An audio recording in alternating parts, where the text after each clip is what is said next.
Pak Dirjen, tadi Bapak menyebut Pantura yang masih Ya, banyak bercampur baur, yang tentunya modernisasi tadi di samping untuk supaya campur baurnya tadi bisa dipilah ya, terutama untuk angkutan arterial primer gitu ya, dibawa di jalan tol, tapi juga sebetulnya perbaikan dari struktur daripada jalannya itu sendiri ya, ya, kualitasnya, ya, menahan bebannya gitu.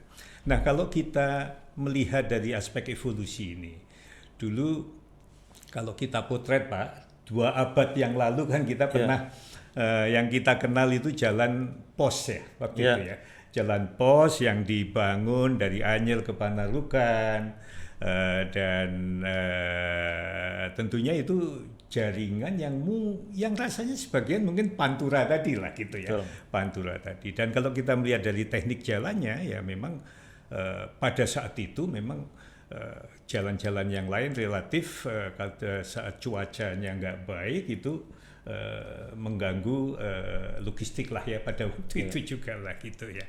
Nah Pak Dirjen, kalau kita lihat perkembangannya, jalan pos tadi tetap kita anggap ya waktu itu jalan yang secara struktur perkerasan sudah mulai kita menggunakan modern pada masanya gitu ya, betul. modern pada masanya. Nah, gimana perkembangan tadi ke Pantura dan kemudian ke Ya, tadi jalan bebas hambatannya sendiri dari sisi struktur teknologi ya. jalannya sendiri Ya, tadi maupun jaringan tentunya. ya, Pertama jaringan, kedua ya. strukturnya. Baik, kalau kita lihat dari perkembangan teknologi, Pak ya, kita mungkin jalan ini memang historinya agak lucu. Jadi waktu Dendels datang ke sini, Dendels ini orang Belanda, tapi sebenarnya dia yang pro Napoleon. Jadi dia sebenarnya di bawah kontrol Napoleon. Dan apa yang membuat Dendels sangat kagum dengan Napoleon itu adalah bagaimana Napoleon membangun jalan-jalan di Perancis sehingga mobilitas keamanan itu cukup bagus Pak. Jadi awalnya jalan itu dibangun sebenarnya termasuk jalan pos di kita dengan pertimbangan militer. Sama saya kira seperti bagaimana tahun 50-an Amerika ya membangun jalan-jalan interstate, Route 66 dan sebagainya itu. Itu Chicago itu ya, dari ya, Chicago.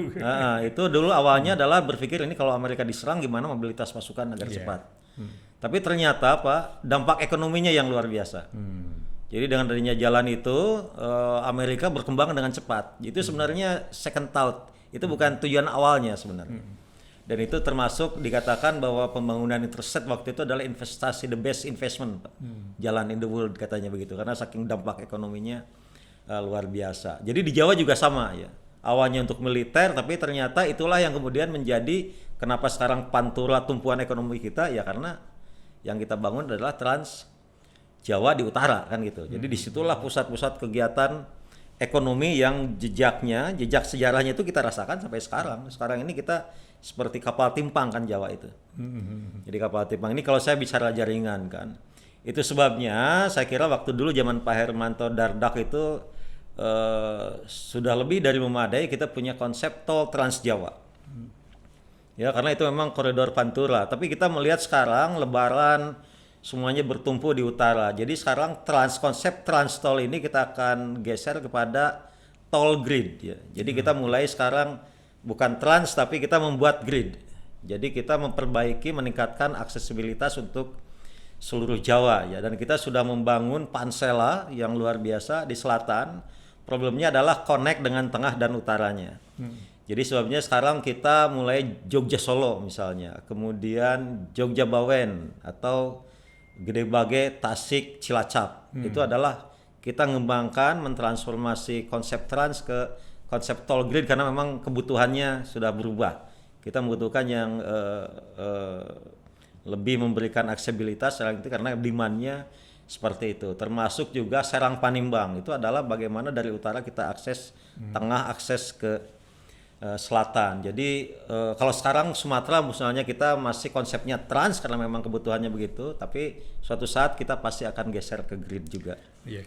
Jadi trans yang paling nggak memenuhi SDG lah gitu Iya, ya. betul. Memenuhi SDG dan kebetulan memang naturally selatan itu view-nya baik ya, Ya. estetikanya baik. Nah, kalau memang demikian, apakah spesifikasinya nanti seperti Trans atau agak kita turunkan? Karena tentunya di situ ada aspek untuk apa ya, kita daya tarik bukan asal tujuan saja, tapi jalannya sendiri itu sebenarnya daya tarik wisata juga. Betul. Gitu.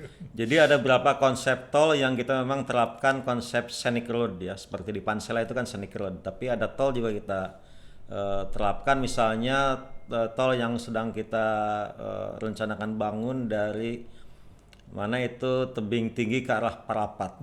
Itu memang daerahnya bagus.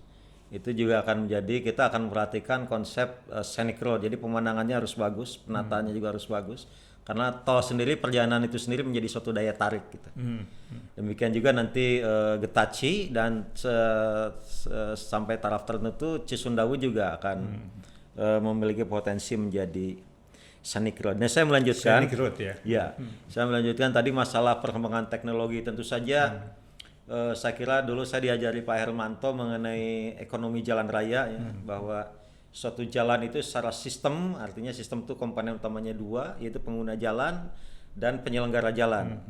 Itu akan ekonomis kalau dia dalam rentang MS tertentu ya, yang dulu itu rentangnya kira-kira 8 ton sampai 12 ton.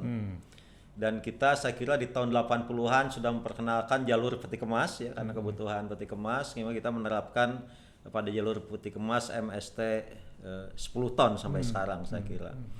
Nah ini memang kita harus siap, saya kira ke depan ini ada kemungkinan memang peningkatan MST. Walaupun sekarang aktual MST kita itu terlalu besar, karena aktualnya bisa sampai 16 ton. Jadi itu udah terlalu, daya rusaknya udah terlalu Tapi sebagian tinggi. besar kita 10 ton ya yang diizinkan legalnya. Ya untuk masih jalur peti kemas kita sebut, dan tol Kita itu sebut MST 10 ton. 10 ton ya. Ya, lainnya masih kita menggunakan 8 ton ya. Jadi teknologi jalan pun akan mengikuti saya kira bebannya ya.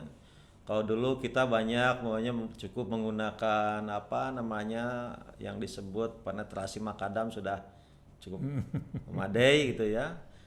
Kalau kemudian kita ada geser, udah membuat ATB dulu, ACWC, ya ACWC dengan straight bitumen. Sekarang ini, jadi kalau kita lihat spek hot mix itu kan ada yang memang penetration grade kan Pak, ada visco grade, ada performance grade kan. Kita dulu masih penetration grade pakai pen 60, 80. Nah ini sekarang ini yang untuk yang heavy loaded kita udah menggunakan performance grade aspeknya. Modified jadi. Modified asfalt. ya.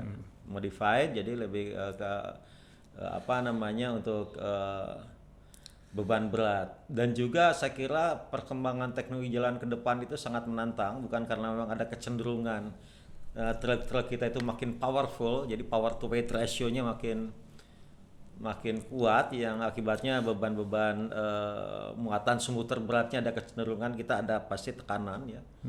Beberapa negara di Eropa sudah 12 ton sekarang Pak MST-nya. Walaupun kita di ASEAN standar 10 ton, tapi saya lihat ada gerakan-gerakan di negara-negara ASEAN itu naik ke 12 ton. Ada kecenderungan begitu karena memang ya, teknologi kendaraannya semakin tinggi. Saya kira bukan hanya beban lalu lintas saja, kita juga punya isu lingkungan. Jadi kita sekarang sudah mencoba mulai menerapkan banyak WOMIX aspal, bagaimana kita mengurangi emisi CO2 juga di perkotaan saya kira, karena jalan kita itu sekarang sudah mulai aging ya, bukan baru lagi tapi memang sudah tua dan kita perlu lakukan renewal ya.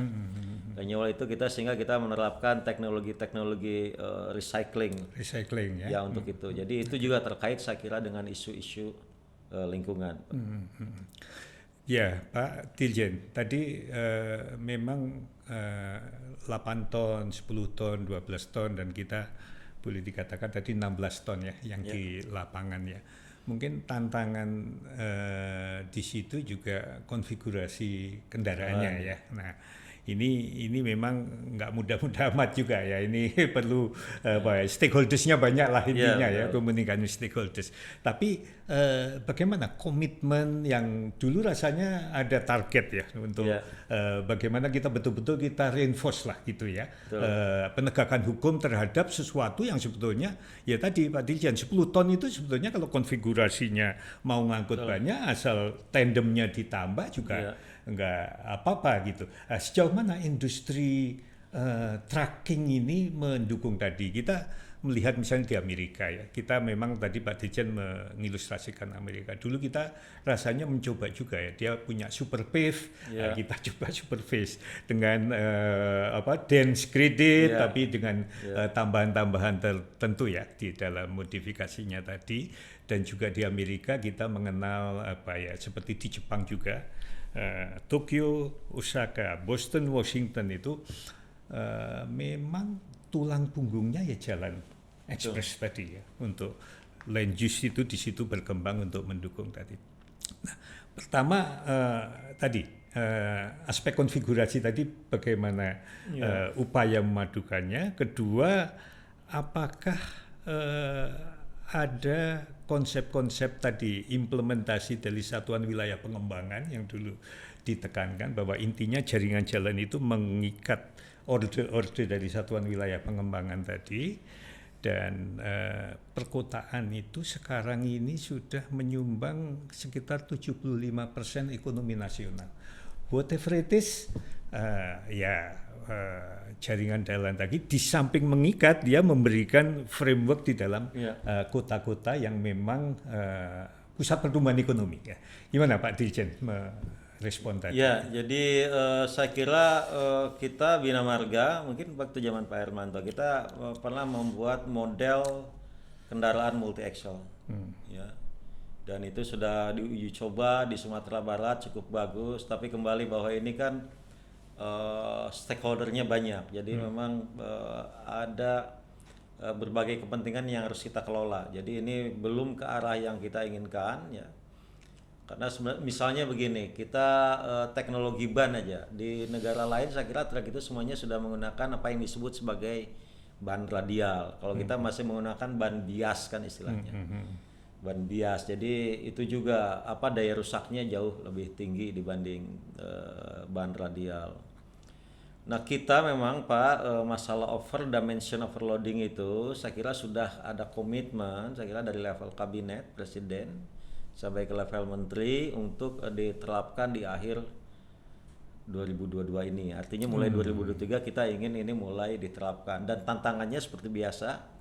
Dulu mungkin Pak Hermanto ingat waktu Pak Hermanto wakil menteri, saya kira kita pernah membuat kesepakatan dan sebagai wakil menteri kita fasilitasi dulu, tapi ya itu belum tereksekusi dengan baik ya. Kita sekarang coba lagi antara Menteri PU, Menteri Perhubungan, Menteri Perindustrian, Menteri Perdagangan yang memang tarik menariknya berbeda.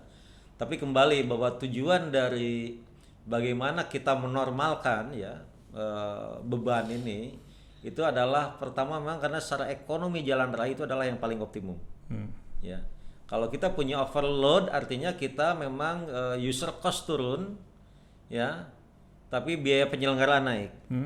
Dan ini kalau biaya penyelenggaraannya tidak terakomodasi, maka user cost juga matter of time akan naik karena jalannya rusak. Kan begitu. Jadi sebenarnya ini bagaimana kita menghindari efek spiral negatif dari optimasi titik optimum antara beban dan muatan sumbu terberat yang diizinkan kan. Jadi itu isu yang pertama, itu adalah isu ekonomi jalan. Yang kedua adalah tapi Bapak selalu mencari ya, mencoba mengoptimasi dengan user cost plus biaya dari penyelenggaraan jalan tadi, itu yang minimal lah paling yang paling minimal yang harus dicari ya. Jadi itu kita masih melihat bahwa di angka 10 ton itu masih ini. Nah, sekarang yang kedua adalah isu safety ya, karena walau bagaimanapun dengan misalnya beban MSC 16 ton itu banyak itu yang di luar standar pabrikan. Ya, artinya dimodifikasi, apakah dimensinya diperpanjang dan sebagainya, atau rangkanya diperkuat. Tapi kan efek safety itu kan bukan hanya dari angka saja, tapi dari teknologi remnya mendukung atau tidak, itu yang menyebabkan banyak sekali kecelakaan yang berhubungan dengan overloading. Dan ini saya kira safety ini suatu hal yang tidak boleh kita jadikan nomor 2 dimanapun saya kira.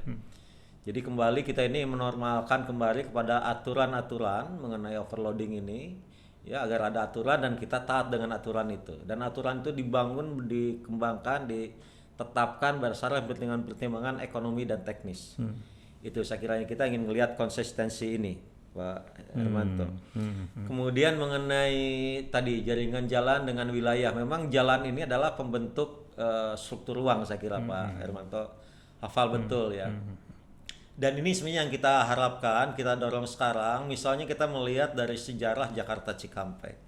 Jakarta Cikampek kita bangun, tapi yang kita sebut tol koridor development itu kita biarkan secara alami.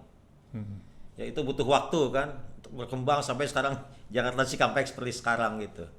Nah, kita sekarang punya banyak banget tol yang sebenarnya kita ingin percepat, ya, artinya kita istilahnya kita intervensi agar tol koridor developmentnya itu lebih cepat gitu, tidak dibiarkan alami terserah pasar gitu kan. Misalnya yang sangat menantang itu adalah Bakauni sampai Palembang. Ini kalau alami ya bisa, tapi tumbuhnya kan lambat seperti dulu Jakarta Cikampek kan, pelan-pelan. Kalau sekarang jangan lihat sekarang crowdednya. Dulu kan kita mulai dari 2 lajur ya Pak ya. Iya. 2 lajur gitu kan, karena kita dulu mengkonek dengan Bukit Indah kan gitu kan. Jadi soal itu sebagai affirmative action juga ya, ya, gitu. untuk percepatan land use tadi potensinya terrealisasi. Jadi ini yang sebenarnya kita dorong sekarang itu, bagaimana tol itu memang akan membentuk tol koridor yang kita sebut tol koridor development.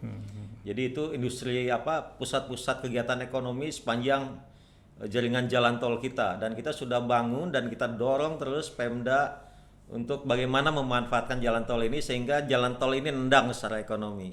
Kita punya Pekanbaru Dumai misalnya, itu 120 km. Jadi lebih panjang dari Jakarta Cikampek itu. Ya. Kemudian kita punya tebing tinggi, nanti akan nyambung ke Kuala Tanjung dan ke Belawan itu ya. Itu juga luar biasa. Kemudian Manado Bitung gitu kan. Manado Bitung. Itu kita sekarang mendorong agar ini tidak dibiarkan alami, tapi memang kita intervensi ya, tadi afirmatif sifatnya, bagaimana mendorong agar ini. Dan ini misalnya kita lakukan ya di kawasan industri Batang. Jadi kawasan industri Batang itu memang inisiatif dari pemerintah ya, dan itu cepat Pak. Ya, jadi kita malah kasih insentif akses tolnya kita bantu, jaringan jalan di dalamnya kita bantu, dan itu cepat sekali laku ternyata. Jadi pabrik-pabrik udah mulai dibangun di sana sekarang, dari pabrik-pabrik yang saya kira sekelas seperti LG dan sebagainya. Dibangun di sana ya. Iya, itu ya, jadi saya kira kita harus bisa mengintervensi seperti itu. Sehingga itu bisa mendorong perkembangan ekonomi. PR kita yang kedua itu adalah yang berkaitan dengan bagaimana dan kita memperluas dampak tol ini ke dalam tadi itu terhadap pembentukan struktur ruang yang memberikan pertumbuhan ekonomi gitu. Nah, ini kita sekarang sedang menyiapkan Pak Hermanto itu Inpres yang sementara itu adalah Inpres bagaimana tentang pembangunan jalan atau peningkatan jalan di jalan daerah. Jadi kita ingin mengkonek, misalnya kita punya kasus ada daerah kopi di suatu tempat ya, namanya Batu Rotok di Lombok. Kopinya bagus tapi jalannya jelek. Ini kalau kabupaten nggak punya uang, padahal ini potensi sekali. Kemudian provinsi juga nggak punya uang. Nah, ini kita sekarang ini sedang menyiapkan Inpres untuk membangun jalan-jalan seperti itu. Jadi fungsinya jelas untuk tadi kopi lah. Gitu ya, bagaimana kita mengkonekkan potensi daerah-daerah yang punya potensi pertumbuhan ekonomi dengan jalan-jalan arterial atau bahkan tol di kita. Nanti kita urut logistik dan supply chain-nya di situ. Ya. Nah, kita jalan bukan hanya nasional saja ya. Sebetulnya dari mulai bahan mentah sampai ke konsumen akhir kita urut lah gitu ya. Jadi ada tol koridor development, tapi juga bagaimana kita lebih integrasi lagi di luar Oke. tol corridor development, yaitu mencapai daerah-daerah yang potensi ekonominya sangat bagus. Mungkin yang terkenal adalah kasus jeruk saya kira. Di mana itu di Sumatera Utara. Ya, jadi itu jeruk dengan putaran ekonomi mencapai 400 miliar per tahun. Jalannya jelek. Ya, jadi kita hitung-hitung singkat ini kalau kita bantu, waktu itu kita bantu sekitar 160 miliaran itu 3 tahun udah balik Pak. Karena dia bisa menekan kos hampir sepertiganya, transport costnya. Ya, ini hal-hal ini yang saya kira nanti akan diadres dengan Inpres ya, yang sekarang sudah ada kira-kira tahun depan ini kita akan mulai tahun depan selama 1,5 tahun bagaimana kita memperluas koridor development kita beyond toll road. Jadi lebih menusuk lagi, tapi nanti connect dengan tol dan dengan jalan-jalan arteri. Jadi akan ada kawasan-kawasan pertumbuhan ya. yang Kawasan nanti pertumbuhan ya, yang pertama kita, dan itu biasanya daerah-daerah memang perkebunan rakyat gitu. Jadi ini saya kira sangat bagus kita untuk mendorong apa namanya UMKM lah kalau boleh saya sebut ya. Memang ekonomi yang bukan capital intensif seperti kawasan industri, tapi ini betul-betul perkebunan yang punya rakyat tapi putaran ekonominya, potensi putaran ekonominya luar biasa. Pak Dirjen, dengan affirmative action tadi kita mungkin bisa melihat showcase ya yang paling intensif infrastruktur jalannya. Itu sebetulnya kan juga di Jabodetabek ya. Betul. Jabodetabek 30 juta penduduk lebih, sumbangan PDRB-nya sudah 22%-an lebih, sangat-sangat signifikan gitu. Dan tadi yang kita lihat bahwa Cikampek tadi sudah men-shift ya, yang dulunya masyarakat pengen ke selatan selalu, sekarang urbanize-nya justru lebih banyak ke timur ya. Ke barat juga sebagian, ke selatan kayaknya sudah agak tertahan ya karena dengan itu. Nah, tapi Jakarta ini yang kita lihat disupport oleh jalan lingkar radial yang sangat-sangat intensif ya. Bahkan akan menjadi 4 lingkar dengan 8 lebih radial lah ya gitu ya. Nah, bagaimana dengan metropolitan yang lain, Pak? Kalau lesson learned from Jabodetabek ini gimana? Ya, kita ini sebenarnya sudah melihat, ini saya kira tuh memang kita lagi mencoba agar planning kita itu lebih antisipatif ya, antisipatif planning. Misalnya kita lihat waktu Lebaran kemarin, bagaimana di Semarang itu justru macet di kota. Karena dulu kita desain jalan tol Semarang, belum ada Trans Jawa ya. Oke, itu cukup. Setelah ada Trans Jawa kita tidak melakukan expansion. Ini makanya Pak, sekarang ini kita di beberapa kota kita dengan Pemda sudah dan sebagian sedang menyusun bagaimana road master plan di wilayah-wilayah kota besar. Misalnya di Bandung kita melihat adanya kebutuhan lingkar jalan tol lingkar selatan. Karena itu nanti akan masuk dari Padalarang jalan tol, dari Purbalenyi gitu kan. Jadi ini pasti tidak akan bisa menampung. Jadi Purbalenyi itu jalan apa istilahnya Padalarang Cileunyi itu ya. Sebentar lagi itu mungkin menjadi jalan urban area. Urban itu ada di tengah kota. Karena di situ ada rencana kawasan industri, kemudian bahkan sebelumnya ada rencana stasiun kereta api cepat. Bagian dari cekungan Bandung lah Iya, gitu itu. ya. Jadi itu mungkin sebentar lagi, dan sekarang itu sudah kelihatan kalau di peak hour itu sudah padat. Pada Larang Cileunyi itu. Jadi kita sudah siapkan rencana road master plan di kota-kota besar. Termasuk saya kira nanti tantangan itu di Jogja ya. Jogja ini karena sebentar lagi akan ada feeding dari Jogja Bawen dan Jogja Solo. Jadi pasti itu dalam kotanya seperti dulu kita buka Cipularang, Bandungnya macet luar biasa. Ini yang saya kira kita sekarang ingin lebih antisipatif, dan memang ini terus terang saja peran Pemdanya yang lebih banyak. Jadi kita sudah sampaikan juga banyak ke teman-teman di Jogja, yuk harus siap-siap kalau jalan tol ini seperti ini bagaimana ngatur. Dan pemdanya beberapa pemda ya, karena kan metropolitan kan ya. Metropolitan itu. Itu Jogja akan jadi PR. Semarang tuh udah jadi PR bagi kita itu ya. Bahkan Cirebon macet Pak sekarang. Sejak ada tol itu macet. Nah ini yang sekarang memang kita agak tidak terlalu menyentuh itu karena menganggap kadang-kadang kita itu wilayah Pemda. Tapi sekarang kita berusaha bicara dengan Pemda agar mereka tahu dampak kalau kita bikin jalan tol ke situ. itu apa namanya akan mempengaruhi ya. Dan juga Pak Hermanto, ini kita juga ada PR besar misalnya ya, walaupun ini bukan kota besar, tapi ini adalah hub yang penting itu misalnya adalah Bakauni, apa namanya, Bakauni Merak. Bakauni Merak. Ya, karena dulu kan kita memang connectingnya pakai jembatan.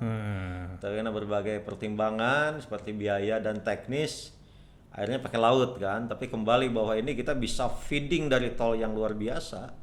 Dan itu sebenarnya kita sudah komunikasi dengan perhubungan darat yang ngurusin ferry itu, kebutuhan perhubungan darat. Bahwa ini kita ada bottleneck di sini yang luar biasa. Yang sekarang ini kapasitasnya peaknya di 20.000 Pak, crossing. Peak 20.000, padahal kapasitas jalannya bisa 50 ribuan iya, kan 40 ribu, 50 ribu. Iya. Perhitungan kita ini setengahnya pun enggak. Jadi kapasitas puncaknya itu hanya dari Lebaran kemarin kita lihat peaknya itu hanya 20.000 kendaraan satu arah per hari. Jadi ini jelas nggak sangat memadai. Ya, makanya kita sekarang lagi memikirkan bagaimana ini di daerah TOD sebenarnya, Bakauni dan Merak ini, ya kita akan mencoba ada ferry yang langsung tol ke tol. Jadi dari tol langsung masuk ferry, keluar sana masuk tol lagi. Ini kita sedang bicarakan dengan teman-teman di perhubungan, karena walaupun kita bisa bangun dermaga mungkin bisa masuk di sekaligus dengan tol, tapi ferry-nya tetap itu adalah di perhubungan. Ini juga tantangan yang luar biasa. Saya kira memang kita harus ada shifting cara berpikir kita mengenai planning ini, karena dampak tol ini luar biasa, terutama di daerah-daerah yang memang sudah kebutuhannya tinggi seperti di Jawa ini. Karena tiba-tiba kita melihat beberapa kota, Cirebon kok sekarang macet ya, ke Kuningan macet. Dan kita nggak ada plan apa-apa di situ kan gitu. Ya itu memang tantangan ya kalau kita kaitkan dengan apa tadi daya saing nasional kita ya. Kadang-kadang mungkin ultimate-nya kita berpikir yang zaman dulu itu dosen kita di TB mengatakan Tri Bima Nusa. Itu ya salah satunya bagaimana berpikir mengenai jembatan Selat Sunda dan seterusnya, tapi oke lah itu masa depan untuk dilihat. Kalau memang pusat energi Sumatera itu berkembang begitu pesat, Jawa ya sudah dengan Pantura paling enggak sudah ada Trans yang bukan main, tentunya ada percepatan ekonomi yang sangat signifikan. Dan kalau kita melihat hal tersebut, memang tantangannya adalah alki. Itu kan alki Pak, jadi ya tetap ada kapasitasnya, karena internasional kita nggak bisa nutup gitu. Bebas saja, kita hanya mengisi gap-gap yang ada di alki tadi.